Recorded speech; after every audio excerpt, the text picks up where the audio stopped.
আমার হুসাইন শহীদ হয়ে গেছে কারবালার ময়দানে, আমি যাইতেছি। আমার হুসাইন ডাক দিছে নানাজি কইয়া, আমি রওজায় থাকতে পারি নাই রে,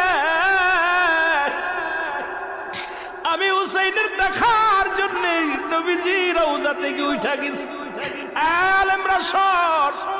ইবনে আব্বাস বলে আমি স্বপ্নের মধ্যে দেখেছিলাম আমার রাসূল ডাক দে বলে, মক্কা মদিনার মানুষেরা রে আর ঘুমাস না, আর তোরা ঘরের মধ্যে থাকিস না। আমি নবীর রওজায় ঘুমাইতে পারি নাই, কান্না সহ্য করতে পারি নাই। ওদিন আমিও ফাতেমার নদীও না আমি সহ্য করতে পারি নাই। আমার হুসাইন যখন ডাক দিয়েছিল না নাজিয়া মুহাম্মাদ